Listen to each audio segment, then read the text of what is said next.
हज़रत खालिद रबी रहमतुल्लाहि अलैहि बोलें जे एकबार लुकमान हाकिम के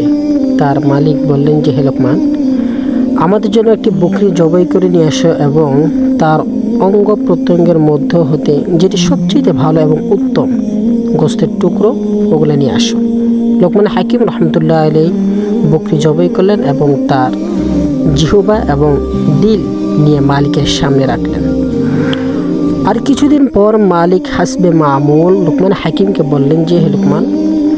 बकरी जबाई करो एबं तार अंग प्रत्यंगेर मध्य जेगुला सबचेये खाराप ता निये आसो। लुकमान हाकिम रहमतुल्लाहि अलैहि आबारो बकरी जबाई करलेन एबं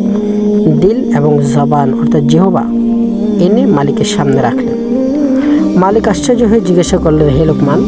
तुम्हें एके एके दुइबार बकरी जबाइয়ের कथा बोललाम তুমি জবাই করে নিয়ে আসলে এবং দুবারই একই আমল করলে কিন্তু আমি তোমাকে ভিন্ন ভিন্ন জিনিসের কথা বলেছিলাম। লুকমান হাকিম রহমতুল্লাহ আলাইহি বলেন যে হে আমার মেহেরবান মালিক আল্লাহ সুবহানাহু ওয়া তাআলার শরিয়া দিন ইসলাম ধর্ম মহাগ্রন্থ আল কোরআন এবং নবী করিম সাল্লাল্লাহু আলাইহি সাল্লাম এর সিরত থেকে জানা যায় যে মানুষের এই দুটি অংশ দিল এবং জবান যদি ভালো হয়ে যায় তার পুরো জিন্দেগি ভালো আর এই দিল এবং জবান যদি খারাপ হয়ে যায় তার পুরো জিন্দেগি এমনকি দুনিয়া এবং আখিরাতও বরবাদ হয়ে যেতে পারে।